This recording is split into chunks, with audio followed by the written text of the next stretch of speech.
ପୁରୁଣା ଜମାନାରେ ସ୍ୱର୍ଣ୍ଣପୁର ନାମକ ଏକ ଚମକୁଥିବା ରାଜ୍ୟ ଥିଲା, ଯେଉଁଠାରେ ରାଜା ମହେନ୍ଦ୍ର ପ୍ରତାପଙ୍କ ଶାସନ ଚାଲୁଥିଲା। କିନ୍ତୁ ତାଙ୍କ ମହଲ ତଳେ ଏକ ରହସ୍ୟମୟ ଏବଂ ଡରୁଆ ଭଣ୍ଡାର ଘର ଥିଲା, ଯାହାର ଦ୍ୱାର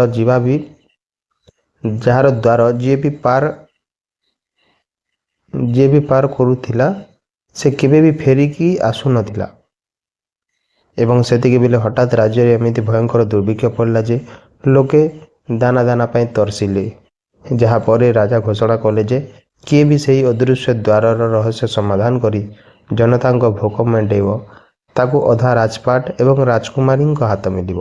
ଯେଉଁଠି ବଡ଼ ବଡ଼ ଶୂରବୀର ଡରରେ ଲାଙ୍ଗୁଡ଼ା ଜାଗି ପଳାଇଲେ, ସେଇଠି ଆର୍ଯ୍ୟ ନାମକ ଏକ ସାଧାରଣ ଚୋରୁଆ ପୁଅ ହାତରେ ମଶାଲ ଧରି ସେହି ଅନ୍ଧାରୁଆ ଗୁମ୍ଫାରେ ପଶିଗଲା ଏବଂ ଡରୁଆ ଶବ୍ଦ ଓ ମାୟାବୀ ସାପମାନଙ୍କର ସାମ୍ନା କରି ଗୁମ୍ଫାର ଶେଷ ମୁହୂର୍ତ୍ତରେ ପହଞ୍ଚିଗଲା, ଯେଉଁଠାରେ ତାକୁ ସୁନା ରୂପା ଗଦା ମଝିରେ ଜଣେ ତପସ୍ୱୀ ବାବା ମିଳିଲେ, ଯିଏକି କହିଲେ ଅସଲି ଖଜାନା ସେହି ପଥରରେ ନୁହେଁ ବରଂ ପରିଶ୍ରମରେ ଅଟେ।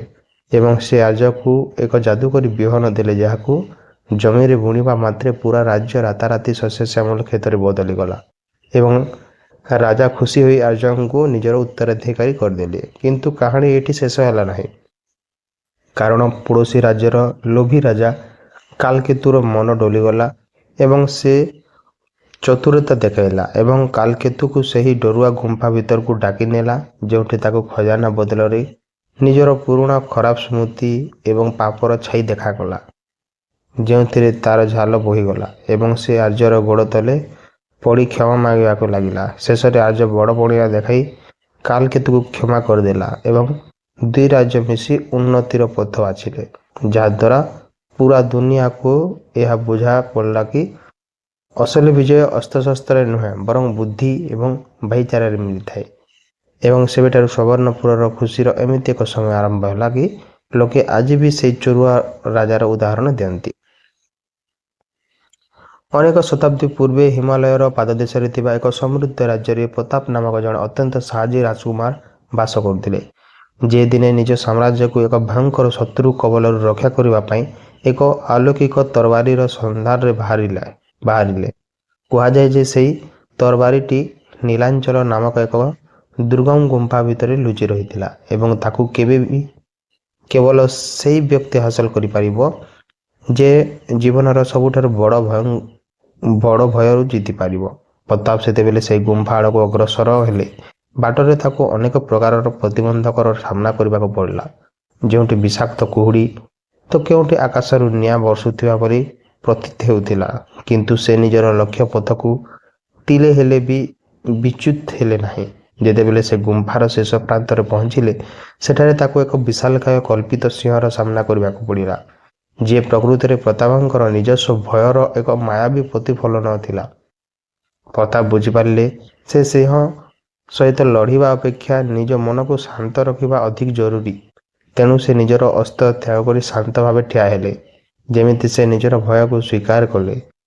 ସେହି ମାୟାବୀ ସିଂହଟି ପବନରେ ମିଳେଇ ଗଲା ଏବଂ ପଥରର କାନ୍ଥ ଭିତରକୁ ସେହି ଦିବ୍ୟ ତରବାରୀଟି ପ୍ରକଟ ହେଲା। ସେହି ତରବାରୀର ଶକ୍ତିର ପ୍ରତାପ ଶତ୍ରୁ ସୈନ୍ୟଙ୍କୁ ପରାସ୍ତ କରି ନିଜର ଦେଶକୁ ସ୍ୱାଧୀନ କଲେ। କିନ୍ତୁ ସେ ବୁଝିପାରିଲେ ଯେ ପ୍ରକୃତ ଶକ୍ତି ସେହି ଲୌହ ନିର୍ମିତ ତଲବାରୀରେ ନଥିଲା, ବରଂ ତାଙ୍କର ସେହି ଆତ୍ମବିଶ୍ୱାସ ଏବଂ ସାହସରେ ଥିଲା, ଯାହା ତାଙ୍କୁ ଗୁମ୍ଫା ଭିତରକୁ ନେଇଯାଇଥିଲା।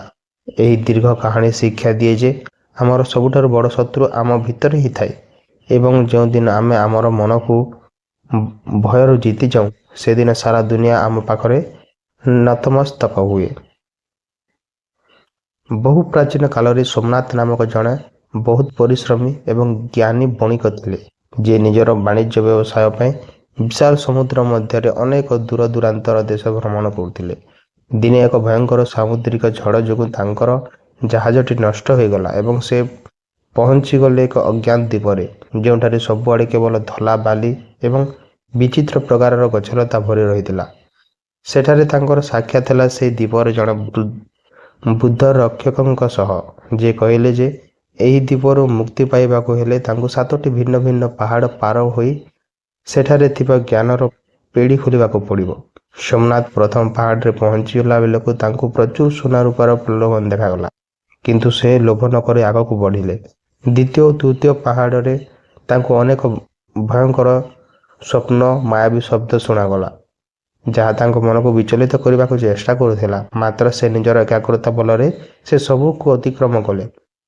ଚତୁର୍ଥ ଓ ପଞ୍ଚମ ପାହାଡ଼ରେ ତାଙ୍କ ଦୟା ଓ ପରୋପକାର ଗୁଣର ପରୀକ୍ଷା ହେଲା, ଯେଉଁଠାରେ ସେ କିଛି କ୍ଷୁଧାର୍ତ ପଶୁପକ୍ଷୀଙ୍କୁ ନିଜ ପାଖରେ ଥିବା ସ୍ୱଳ୍ପ ଖାଦ୍ୟ ଦେଇ ସନ୍ତୁଷ୍ଟ କଲେ।